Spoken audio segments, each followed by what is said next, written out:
sabihin ko na mga urang sa hana inaano ang kabisi. May tamo din namin gara-gara bisikal buwa. Kada din nga urang premista. Mula din kami karami mula rin urang alilin manyo. Lebo man tayo nga do besi ngare. Mana endina sading. Lebo man tayo nga mundo nga una. Yeah.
And a very good morning to you all.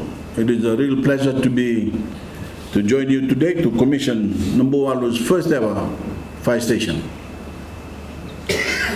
Fires can cost a family or business owner everything they own.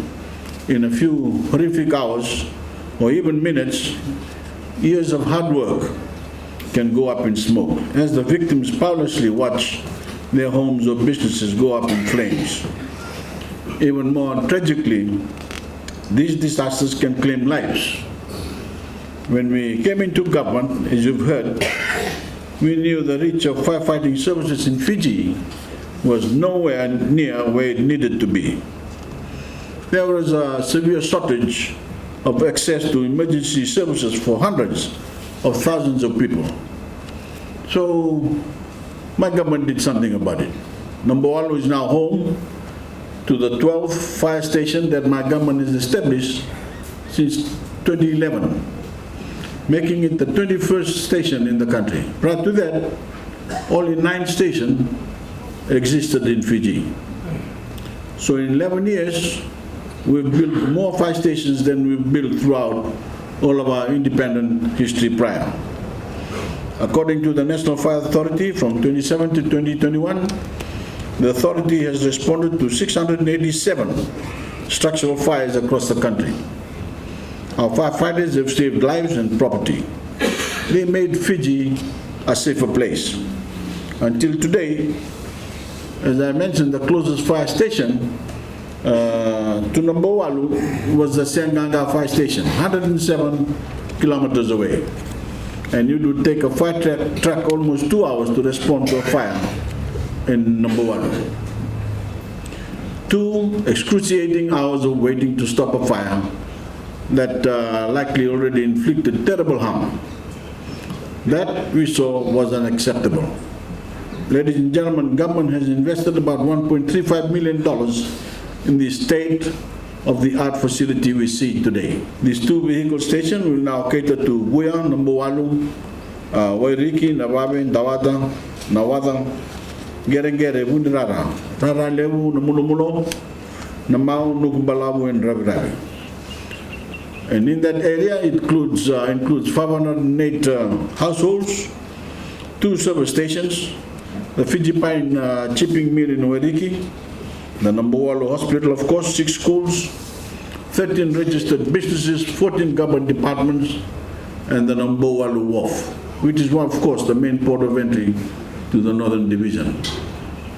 My government is on a mission to ensure that every Fijian has access to the emergency services they need, because we are led by a core belief that nothing is more important than the safety and well-being of our people. Every Fijian deserves reliable access to the help they need when they need it most.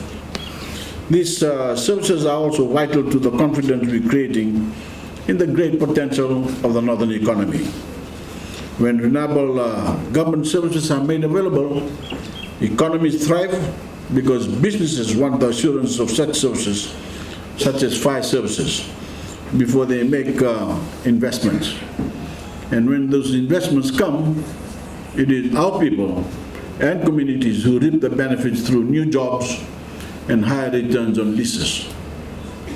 And as we continue to build the northern economy, my government sees our role clearly as a facilitator of growth and a builder of confidence to unlock more of the North's potential. As I've mentioned, the Attorney General and Minister for Economy recently met with the World Bank team to develop a well-resourced and ambitious plan to make Voreqe a case study for sustainable development. Our plan includes a new airport that widens access to the north, creating opportunities for sustainable tourism and in other sectors like agriculture and manufacturing. A team from the World Bank will be here on the ground in Voreqe soon to listen and work with the communities who will feel the benefits of these projects, including here in Boa. Aside from responding to emergencies, the Nabouwalu Fire Station will lead awareness sessions to educate citizens on how to prevent fires, what steps to take in the event of a fire, and how to keep yourself safe around fires. I want to take a moment to congratulate all Northerners today. The NFA informed me that the Northern Division tends to record the lowest number of structural fires annually, even though the weather in this part of the country can be quite hot and dry. I asked the NFA what they believed contributed to the lower number of fires in the north.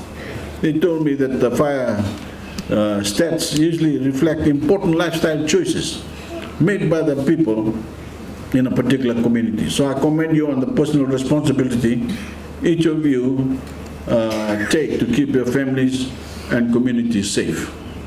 You stand as an important example to the rest of Fiji. I also want to share my deep gratitude to the National Fire Authority for being an integral part of government's frontline personnel during the second COVID-19 outbreak. Providing their full support to the Ministry of Health and Medical Services, they joined partner agencies in sanitizing public facilities, fumigating vehicles at the borders, providing ambulance services to COVID-positive patients, and of course other essential support to all Fijians. I know the personal sacrifices that many of these officers had to make, leaving behind families as they work non-stop to serve their country. As I said in the talk, it's no exaggeration to call each of you heroes. Thank you very much. Before I finish, ladies and gentlemen, I want to join my voice to that of NFAs today in urging every Fijian to begin reviewing your personal fire safety plan for your homes and at work.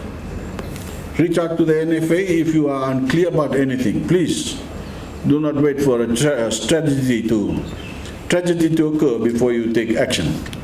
I extend my heartfelt good wishes once again to the Nabouwalu Fire Station team and to the people of Nabouwalu they will serve. And I've been ngangani bosa kem na tunang Bainimarama sa may tabo tigo na nanda tigo ng bagumbuka and Nabouwalu boa Nabouwalu.